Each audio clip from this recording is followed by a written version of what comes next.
over here.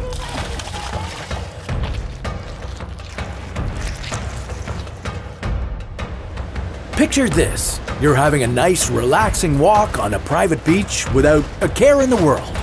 All of a sudden, your foot drops into a deep and mucky puddle.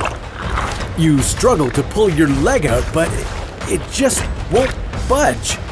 Before you know it, you're sinking rapidly, and half of your body is submerged in cold, wet quicksand. The more you struggle, the more you sink. Talk about a terrible way to end a vacation. But it doesn't have to be.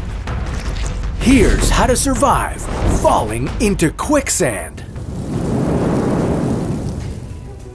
You've probably seen people up to their neck in quicksand in the movies, but in real life, it's quite rare. If you happen to slip in, you'd likely just sink halfway. Most of the time, quicksand isn't actually that deep, but it can still be incredibly dangerous.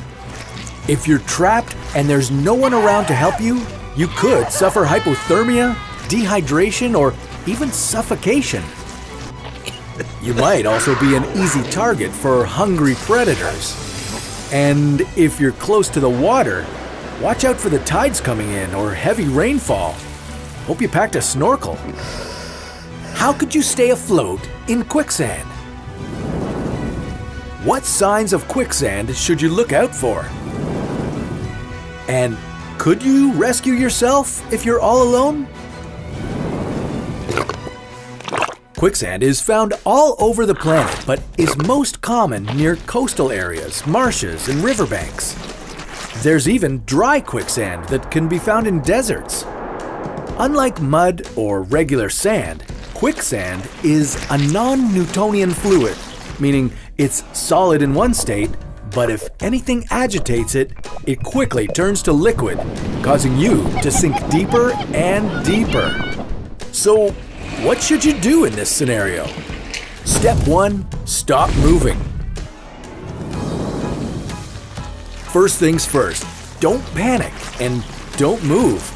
Calm down and be as still as possible. The more you move, the deeper you will sink. Step 2, lighten the load. If you have any bags, jackets, or anything heavy on you, take them off and throw them away.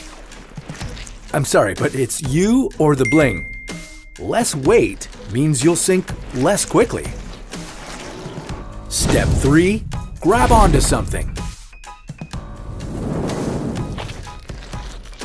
If you are with a friend, grab their hand or grab hold of a tree branch nearby. Put as much weight as you can on the object you're holding onto. This will slow down the sinking process and help you stay afloat. Step 4, lean back and wiggle your feet. Leaning back will increase your surface area, making it harder for you to sink. Wiggling your feet will help liquefy the sand and help you free your legs. Once they're free, start paddling backwards with your arms to move yourself to solid ground. If your arms are stuck, try rolling your body instead. Step 5, call for help. If all else fails, your voice might be the only thing that can save you. Call for help, and if you can reach your phone, dial 911 immediately. You could suffocate if you're stuck in there for too long. Step 6, breathe deeply. This will make your body more buoyant. Try to meditate and focus on your breath. It's time to put those yoga classes to good use. If you're lucky, someone will come to the rescue, but they need to be extra careful about pulling you out. They could rip you in half if they pull too hard. With quicksand being 2 times denser than humans, its suction is incredibly strong. The weight of the sand can also damage your nerves and muscles. This is called crush syndrome and can lead to the release of compounds that can harm your kidneys. So it's best to try and get your legs free and stay flat.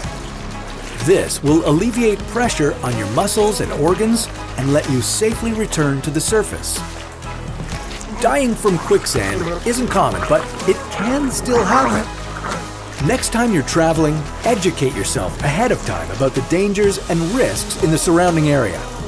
Quicksand could be the least of your problems, especially if you're lost in the Amazon jungle. In which case, if you want to stay alive, keep watching How to Survive.